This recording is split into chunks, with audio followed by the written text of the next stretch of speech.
Hi, Dr. Sasse here from Sasse Surgical. What about liver disease and obesity and weight loss surgery? How do those interact and what do I need to know about that?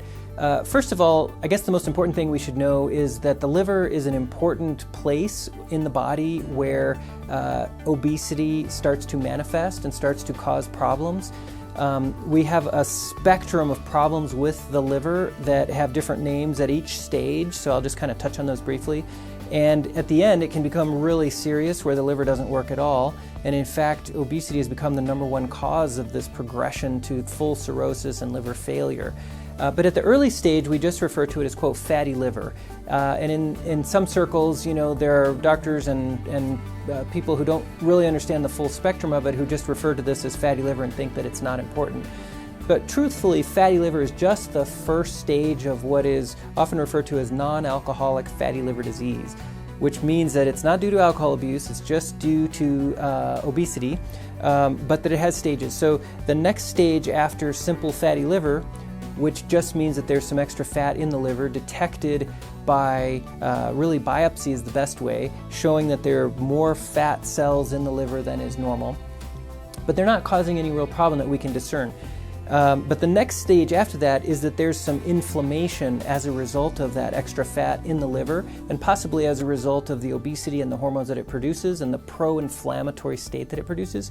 And so anytime you have an inflammation under the microscope, it shows that there's some angry cells that are trying to fight off the abnormal intruders in the liver, and that's called an itis. An inflammation is an itis. So this is called steatohepatitis, meaning steato means the fat, and then hepatitis means inflammation of the liver. So that's kind of the second stage, and that tells us that it's gotten a little bit more severe and there's more inflammation going on. Usually people's liver enzymes are elevated at this point. Some people may even have some vague discomfort in the right upper quadrant. Their liver may be swollen. After that, if it starts to form some real inflammation and some scarring takes place, that scarring forms scar tissue that's called fibrosis. So when there's hepatic fibrosis, it means that there's areas where there is scarring taking place, again visible under the microscope. And these are areas where the liver can no longer do its job in those selected areas within the liver itself.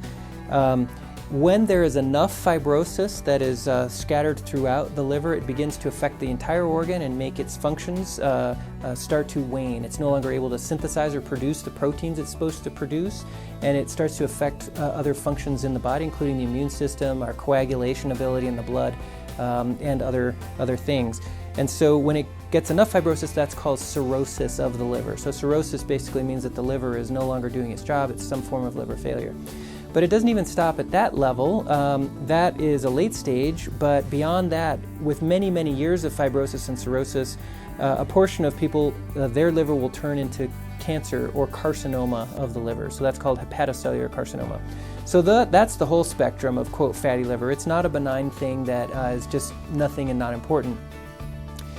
In fact, we see quite a few people who have over the years allowed this to progress, and that it has gotten to one of these late stages and it no longer becomes reversible. Once it's hit the cirrhosis stage, that's clearly an irreversible phenomenon. At that point, you want to try to reduce other risk factors and, of course, make yourself as healthy as possible otherwise. But that cirrhosis generally is never going away. That's kind of now a fixed level of failure of the liver. So the liver may be functioning, but at a reduced rate for the rest of your life. But if you can get it earlier than that cirrhosis stage, then that generally all those changes are reversible in their entirety. And that's one of the beauties of metabolic surgery, is that it can reverse a lot of processes across the body. And this is especially true with the liver and with the progression of non-alcoholic fatty liver disease.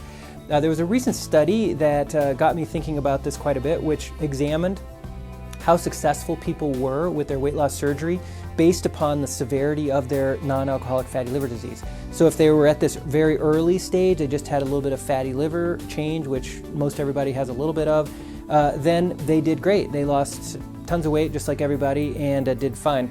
As it got to the next stage and they had the hepatitis phase, the second phase, their weight reduction was a little less. At the fibrosis phase, it was a little less, and at the cirrhosis phase, it was a lot less. So it's kind of a two-way street.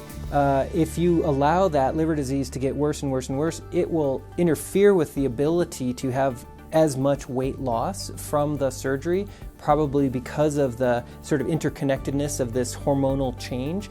And if you have your surgery earlier, you're going to have a much better result. This is true across other organs as well. If you delay and let the obesity get worse and have it cause more diabetes, sleep disturbance, cardiac problems, breathing problems, and liver problems, then those problems become more irreversible and the success of the weight loss surgery becomes less.